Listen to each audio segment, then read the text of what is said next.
Entró en el suelo de madera de mi casa como una reina que regresa a su trono, no como una mujer mayor con una maleta y una bufanda de cachemira. No hubo timbre, no hubo ceremonia, solo el susurro del abrigo y un suspiro silencioso de Antonio, que cargaba su caja con tanta delicadeza como si llevara cristal. Es solo por un tiempo, cariño, dijo, sin mirarme a los ojos. Solo aguanta un poco. No respondí. No porque no tuviera que decir, sino porque las palabras son lo que ella capta al instante. Cada entonación, cada movimiento de cejas. Para Carmen, eso es como un pulso. Lo detecta, lo analiza, saca conclusiones. Ya entonces lo sabía, mejor quedarse callada. Se quitó el abrigo y lo colocó exactamente en el centro de mi sillón favorito. El movimiento fue tan medido, tan suyo, como si ese sillón fuera de ella, y no aquel en el que yo solía sentarme con un libro en el silencio de la noche. Observó la cocina con la mirada, y por primera vez vi cómo el espacio se encogía. La casa, mi casa, se hizo más pequeña, más sombría en sus esquinas, más baja en sus techos, como unos pulmones a los que les falta el aire. Muy correcto, dijo, evaluando los estantes, el mantel, la estufa. Pero de algún modo, sin alma, como en un hotel. Yo estaba al lado, con una taza de café que ya no quería beber. Sus palabras no tenían filos, pero cada una se deslizaba bajo la piel. No dolían, borraban. Y lo entendí. Ella no está aquí temporalmente. No es una huésped, es una anexión. Antonio colgó su abrigo en el gancho, como si colgara una responsabilidad.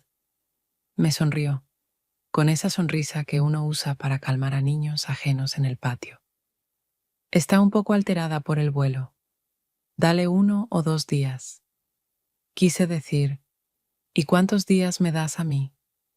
Para volver a sentirme en mi propia casa. Pero no lo dije, porque en su presencia incluso mis pensamientos empezaban a portarse más educadamente.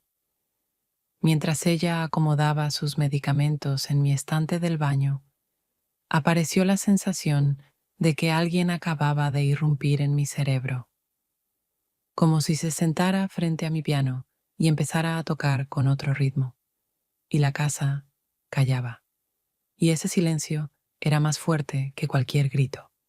Antonio hacía de objeto de transición, como una maleta con asa, útil si hay que transportar algo del punto A al punto B, pero demasiado torpe para simplemente abrazar.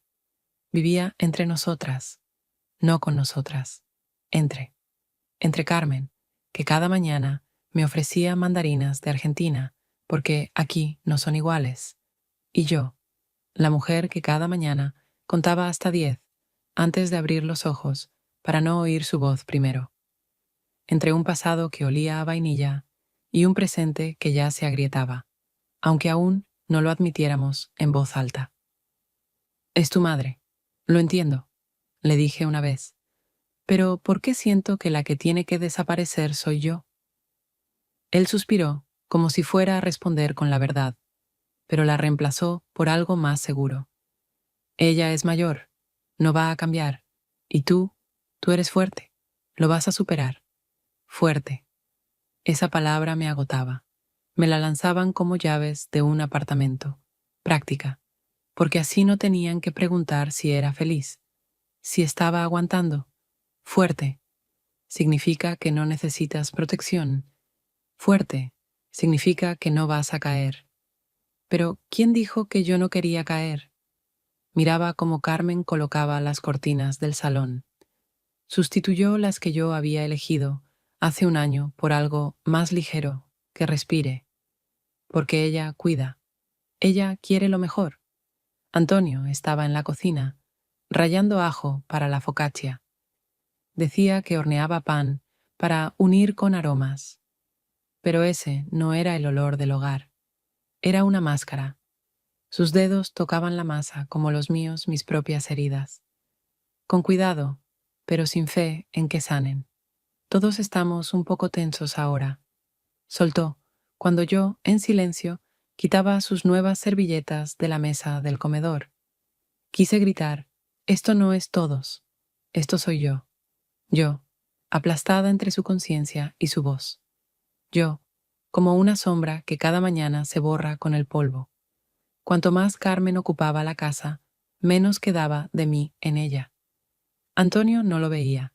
Construía un puente, sin notar que para ello quemaba las orillas.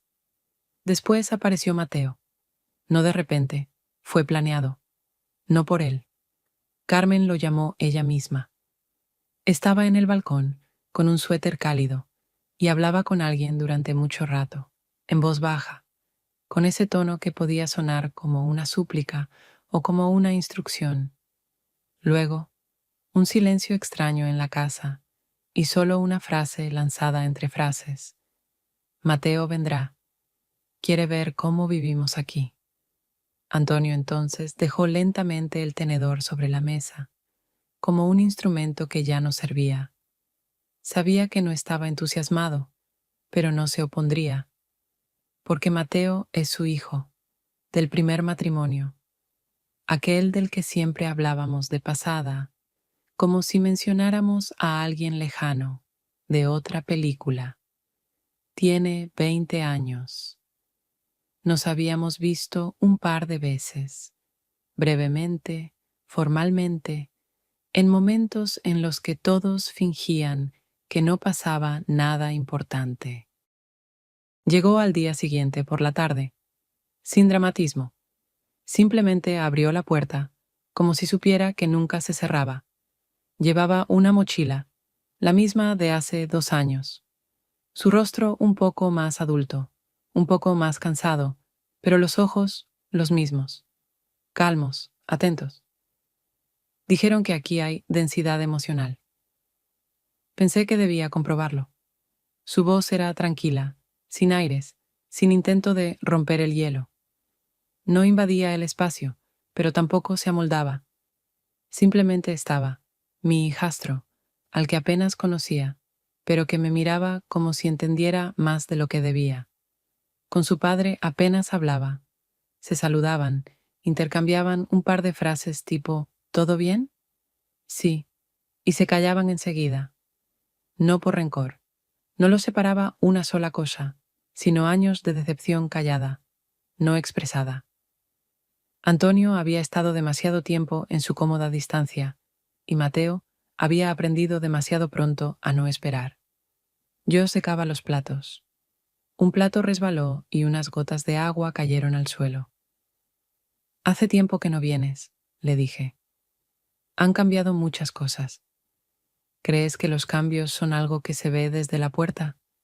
Sonreí, no por el chiste, sino porque en su respuesta no había ni sombra de reproche, solo una constatación. No decía banalidades. Y eso, de inmediato, me alivió. Por la noche, Carmen le trajo una manta. De alpaca. Aquí hace humedad. Me preocupo. Estoy acostumbrado al frío, dijo él, sin dureza, pero firme. Ella dejó la manta en el sofá y se fue. Pero vi en sus ojos, ya estaba sacando conclusiones. Mateo se quedó en la cocina. En silencio, colocábamos los cubiertos. «Te tiemblan los dedos», dijo de repente. «¿Te das cuenta? Estoy acostumbrada a hacer todo rápido», respondí sin pensarlo. No se trata de rapidez. Hablaba con sencillez, y quizá por eso yo también respondí con una honestidad inesperada. No es estrés, es mi estado habitual. Mateo no dijo nada. En la puerta, antes de irse a dormir, se detuvo. Si parezco raro, no es por ti. Es solo que no sé cómo ser normal en lugares donde todos fingen estar cómodos.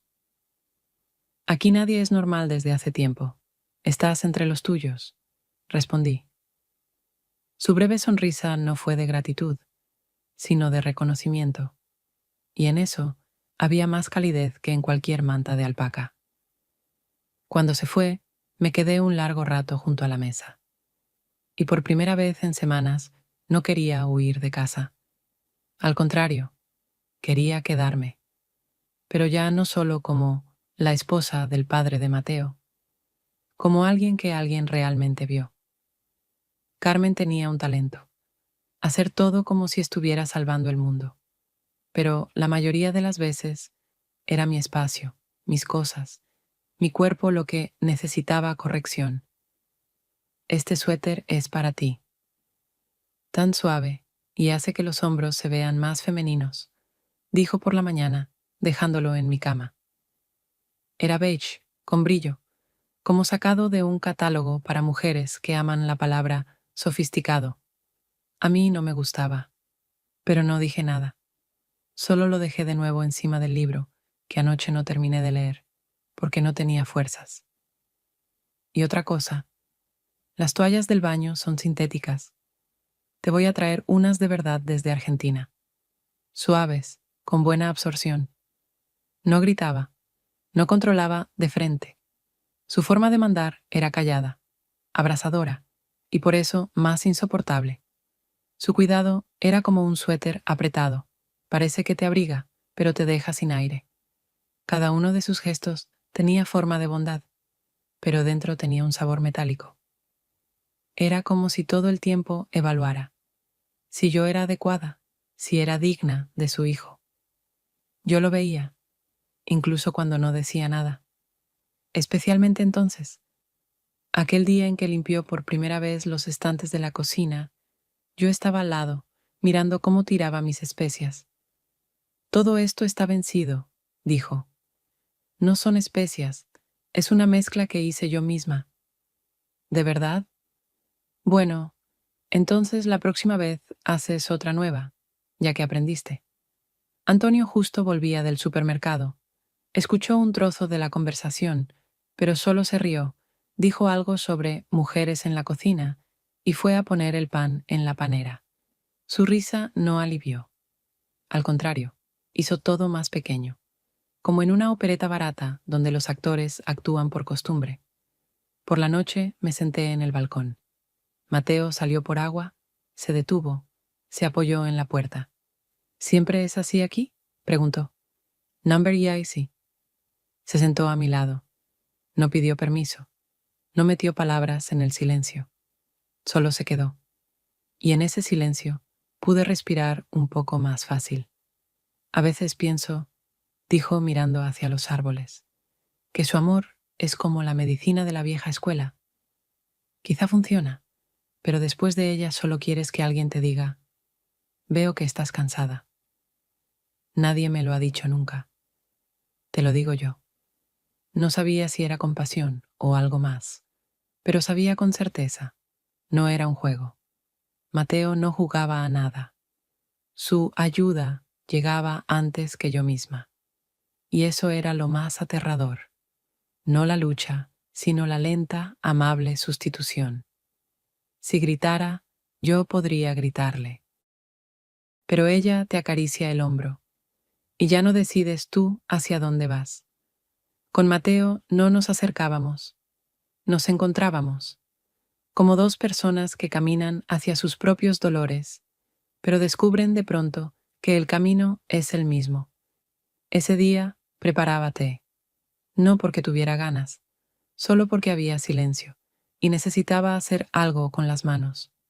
Tomé una taza, pero la puse sobre la mesa con un poco más de fuerza de la necesaria. El agua en la tetera aún no hervía, pero mi paciencia sí. Mateo apareció en la cocina inesperadamente, pero no a propósito.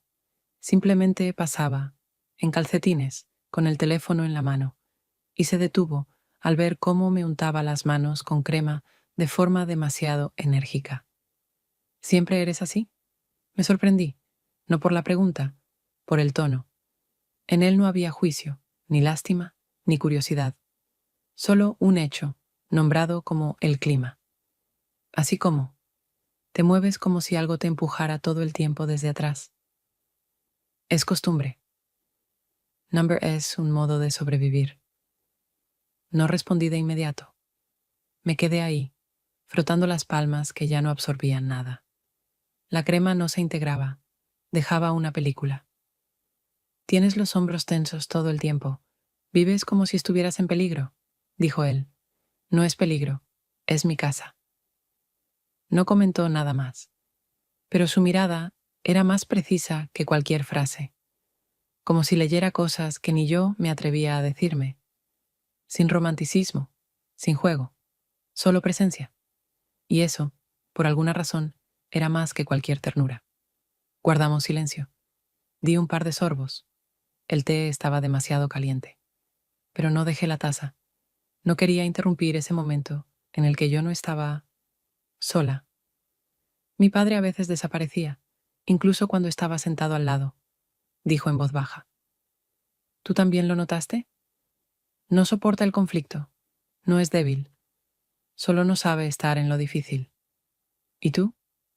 Yo vivo en lo difícil. Se giró un poco, pero vi que dentro de él se movía algo antiguo, como un recuerdo infantil de un olor que creías olvidado, pero de pronto lo sientes otra vez. Y recuerdas de dónde viene. ¿Y cuánto dolía entonces? No me eres ajena, dijo. Y esas palabras no sonaron como demasiado. Sonaron precisas, como cosas que llevaban tiempo guardadas en un armario, y por fin alguien se atrevía a usarlas. No sabía quién era yo para él, y aún menos, quién estaba empezando a ser él para mí. Pero en ese momento, cuando simplemente tomó otra taza y se sirvió té, y luego la dejó al lado de la mía, por primera vez en mucho tiempo, no sentí que tuviera que competir con nadie, ni con Carmen, ni con Antonio, ni conmigo misma. Solo estar, con alguien que ve cómo vives, y no te pide que cambies. El día estaba denso, como una película sobre la leche, pegajoso, callado, levemente cansado. Carmen se durmió después del almuerzo en la sala. Antonio se fue a una reunión con el proveedor, aunque sospecho que solo quería un poco de silencio. Yo lavaba los platos. Mateo estaba junto a la ventana, apoyado en el alféizar, sin camiseta, con unos pantalones suaves de estar por casa. Parecía un estudiante después de ducharse, pero en sus ojos había una tensión extraña. «Tienes los hombros encogidos todo el tiempo», dijo de pronto, como alguien que teme respirar a fondo. «Tal vez sí temo. Aquí es fácil rozar algo». Se acercó. «¿Quieres que te dé un masaje? Solo los músculos». Un amigo me enseñó. Me reí. No mucho. Fue más como un suspiro torpe, como una tos suave. ¿Aprendiste masaje entre diseño y sarcasmo? No exactamente. Pero distrae. Puedes quedarte sentada. No voy a ir más allá de lo que tú permitas. Me sentí incómoda. Mucho. Pero había algo en esa oferta que no era invasiva. Era una curiosidad. ¿Qué pasaría si simplemente dejo que alguien me cuide? No como la buena esposa, ni como su madrastra, solo como una persona que está cansada de mantenerse en tensión todos los días. Me senté al borde del sofá. Él se puso detrás de mí. El silencio entre nosotros no era incómodo. Era como el agua tibia en una bañera. Sostenía. Se inclinó un poco. Sentí su aliento. No tienes que ser fuerte todo el tiempo. No es un contrato. Me giré. Su rostro estaba muy cerca. Sin reto, sin invitación. Solo cerca. Y entonces me besó. Suavemente, con atención, como quien no pide. Solo da un momento. Y espera a ver si lo reciben. No me aparté. No respondí. Solo estuve en eso. Y justo entonces, Carmen. No hubo portazos, ni pasos sospechosos. Simplemente entró a la cocina. En sus pantuflas suaves, con su bata de pajaritos. Se detuvo. Nos miró. No vio el beso. Pero nos vio. Los hombros. La distancia. Nuestro silencio. Y fue suficiente. El aire aquí huele un poco amargo, dijo, como si no hablara de nada en particular. Hay que ventilar. Y salió. Nos quedamos en silencio. Pero dentro de mí, alguien ya gritaba. No de vergüenza, sino porque me permití algo. Por la mañana, la casa actuaba como si la noche anterior no hubiese significado nada. Carmen preparaba café y fingía interesarse en cuántas cucharadas ponía yo, aunque nunca antes le había importado. «Pones demasiada. Me gusta así».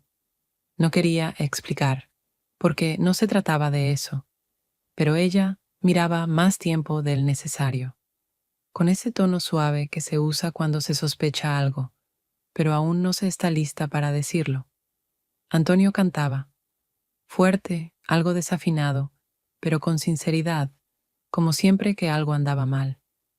Se escondía en los sonidos, preparaba focaccia con romero, esparcía harina sobre la mesa como si fuera un juego. Su ligereza me pesaba más que el silencio de Carmen. Mateo se mantenía al margen, no físicamente. Se movía por la casa, ayudaba con los platos, sacaba cosas del refrigerador, pero sus movimientos eran más cuidadosos que ayer. No sostenía la mirada, y justo por eso lo sentía aún más presente. Todo entre nosotros se volvió más palpable justo por el silencio, no porque algo se hubiera perdido, sino porque algo había aparecido, y no necesitaba palabras. Durante el almuerzo, Carmen, de pronto, se desbordó en amabilidad. Pensaba hacer pasta hoy. Podemos hacerla juntas. ¿O la hago yo? Debes estar cansada, ¿no? No lo estoy. Solo estoy callada. Antonio se rió. Es su forma de recargarse, dijo, y me guiñó un ojo. No sonreí, porque en esa recarga ya hacía tiempo que estaba vacía. Solo que nadie se había encendido para notarlo. Mateo no me miraba, pero cuando me levanté de la mesa y pasé junto a él, sentí que escuchaba mis pasos, como si esperara una señal. No quería gritar, no quería aclarar nada, solo quería estar, sin la obligación de responder a «¿Cómo estás?», sin ironía, sin el rol de fuerte, sin el calor familiar artificial. Por la noche leía en la habitación. Afuera soplaba el viento, las luces parpadeaban tras la ventana. Mateo pasó por el pasillo, se detuvo sin entrar. ¿Todo bien? No lo sé, respondí. Pero por primera vez quiero quedarme conmigo y no huir de mí. Bien, estoy cerca, si necesitas. No fue una confesión, ni una promesa, pero en esas palabras había algo más. Y yo le creí, porque Mateo siempre decía solo lo que realmente quería decir. No dormí. Otra vez. Ya no sé si fue por Carmen, que hoy hablaba demasiado alto por teléfono con su hermana sobre una situación muy delicada, o por Antonio, que intentó aliviar la noche tocando viejos boleros en la guitarra que sonaban como de una boda ajena. En realidad, no fue por ellos, fue por mí, y por lo que se instaló dentro desde aquella noche. Mateo apareció pasada la medianoche. Tocó 2 veces, suave, como si comprobara que yo todavía estaba allí. En la sala aún sonaba música baja desde su portátil. Antonio se había quedado dormido en el sofá, con la guitarra al lado. No había apagado la luz. Mateo, al pasar, se detuvo en mi puerta. ¿No duermes? Tal vez sí, solo que con los ojos abiertos. Sonrió. Entró. No se sentó. Solo estaba ahí, apoyado en el marco, con el hombro. Pensé mucho si debía venir o no, porque no quiero que parezca una huida. ¿Y qué es, entonces? No lo sé, pero no quiero fingir. No dijo con nosotros ni contigo, solo esto. Y fue honesto, sin adornos, sin frases bonitas, solo presencia directa en una situación que no se puede esquivar. Yo tampoco lo sé, pero tú fuiste el primero en ver que todavía estoy viva, dije. Él bajó la mirada, pero no se dio la vuelta. Mi relación con mi padre nunca funcionó del todo, dijo en voz baja, y siempre pensé que era culpa mía. Mi relación con él siempre funcionó, pero de un modo que me hizo perderme por dentro. No es una mala persona, solo se esconde todo el tiempo, en la bondad, en la guitarra, en las sonrisas. en no ver que quien está al lado se ha cansado de sostenerse. Mateo guardó silencio. Luego caminó hacia la pared y se sentó. Simplemente, en el suelo, junto a mis pies, como un niño buscando un rincón seguro. No sé si tengo derecho a estar aquí, dijo. Y yo no sé si aún tengo un lugar en esta casa. Pero estamos, y tal vez eso, ahora mismo, es lo único que no es falso. Era como sostener algo invisible, no con las manos, sino con la sola presencia, sin cercanía física, sin emoción desbordada, pero el contacto más íntimo en años. Él en el suelo, yo en la cama.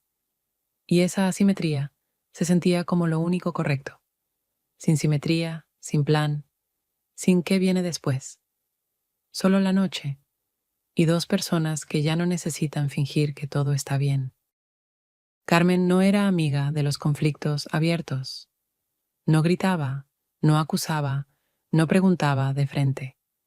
Simplemente apareció en la puerta de mi habitación, con una taza de té de menta en las manos, y se sentó sin pedir permiso en el borde de la cama. Mateo estuvo callado durante la cena, dijo. No es propio de él. Siempre encontraba palabras, incluso en los momentos difíciles. Yo guardaba silencio, no por vergüenza. Simplemente no veía sentido en dar explicaciones que nadie quería escuchar. No pienso jugar a la suegra mala. Sonrió, pero en sus ojos no había rastro de risa.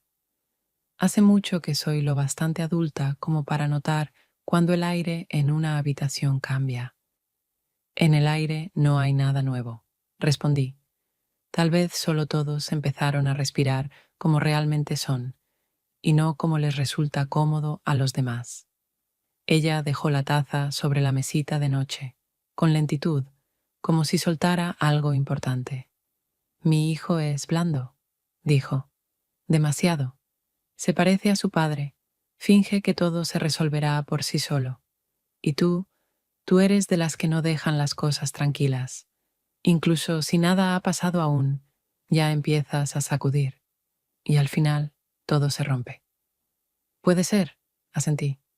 Pero a veces solo así algo se vuelve verdad. Carmen se inclinó un poco hacia mí, sin ser amenazante. Su voz se volvió firme, como metal frío. Si tú te quedas, esta casa no soportará a otro fuerte. He vivido una vida rodeada de quienes aguantaban todo, y sé cómo se ve a alguien que ya no quiere callar. La miré, sin desafío, sin rabia. Solo la miré, y por primera vez no vi a una enemiga, sino a una mujer agotada también. Ella detectaba los puntos débiles no porque fuera fuerte, sino porque ella misma estaba hecha de ellos. Había vivido tanto tiempo en estrategia de supervivencia que el cuidar se había convertido en su arma. «No me tienes miedo», dijo tras una pausa. «No ver solo, que no juego un juego que no es mío». Se levantó despacio, tomó la taza y antes de salir añadió: «Todo lo que sentiste puede haber sido real, pero no todo lo real merece ser guardado». Y cuando cerró la puerta detrás de ella, no sentí victoria, solo calma, porque por primera vez no intentábamos ganar. Solo reconocimos que no somos compatibles. Antonio estaba sentado en la terraza. Solo giraba una taza entre las manos, como si pudiera hacer retroceder el tiempo si miraba lo suficiente. Salí en silencio, sin escena. Solo me senté en la silla frente a él. El silencio entre nosotros hacía tiempo que había dejado de ser una pausa. Era ya una forma de comunicación. Él habló primero. «Veo que has cambiado, y no sé si eso es bueno, o simplemente ya no tiene que ver conmigo. ¿Me estás preguntando algo? ¿O solo compartes una reflexión?» Supongo que ya solo comparto, porque preguntar ya es tarde, ¿no? Asentí. No porque así se hace, sino porque honestamente lo era. Me miró más tiempo que en todos los últimos meses juntos. «No estamos los tres», dijo. «Estamos en habitaciones distintas de un mismo edificio. Tal vez solo construimos con materiales distintos. Exhaló. Por primera vez, profundamente. Sin sonrisa, sin teatro. Su cara no mostraba tristeza, más bien vacío. Así luce un hombre que entiende que no perdió, pero tampoco ganó. No sé cómo llegamos a esto, dijo. Siempre sentí que intentaba conservar algo. Conservabas la forma. Yo perdía el sentido. Asintió. Despacio. Y guardó silencio un instante. Pensé que ya había terminado. Pero entonces, por primera vez en mucho tiempo, dijo no lo cómodo, sino lo que dolía. Tenía miedo, siempre, de decir algo incorrecto y que todo se viniera abajo. Vi cómo crecía la tensión entre tú y mamá y pensaba, si simplemente lo dejo pasar, todo mejorará. Siempre lo hice así. Silencio, amabilidad, música. ¿Y qué salió de eso? Estás aquí, pero soy un extraño para ti. Mateo calla, y no sé si sigue siendo mi hijo o solo un invitado que me tiene lástima. Y sabes, ni siquiera estoy seguro de si yo mismo sigo estando en esta casa. No dije nada, porque sabía, para él eso no era una excusa. Era una confesión, seca, sin sentimentalismo, como la de un hombre que no sabe llorar, pero a veces deja de respirar. Entre nosotros no pasó nada, dijo por fin. Justamente eso es lo que pasó. No hubo traición, no gritos, no una gran pelea ni una explosión. Solo no seguimos juntos. Y en eso había algo incluso peor que una ruptura, una desaparición lenta, cuando ambos todavía están ahí, pero ya no en la misma vida. Me levanté. Él no me detuvo, no preguntó a dónde iba. Y yo lo sabía. No hacía falta, porque por primera vez en mucho tiempo, cada uno iba hacia donde realmente pertenecía, sin rencor, sin dolor, con un vacío que ya no pedía ser llenado. Mateo se fue sin drama. No dejó una carta, no envió un mensaje por la noche, no se giró en la puerta con tristeza en los ojos. Simplemente hizo su maleta, bajó a la cocina con la mochila al hombro y se detuvo frente a Antonio. ¿Te vas?, preguntó él. La voz algo ronca, como una guitarra que lleva mucho sin afinarse. Sí, estaban uno frente al otro, torpes, breves, como suelen ser los hombres, pero esta vez no por costumbre, sino porque ya no quedaban palabras de más. Mateo dio un paso, lo abrazó, no de forma mecánica, ni con frialdad, con calidez. Solo unos segundos. Antonio inclinó levemente la cabeza sobre el hombro del hijo, y vi cómo sus dedos tocaban lentamente su espalda, como si intentaran por primera vez sentir esa cercanía que no habían tenido en años.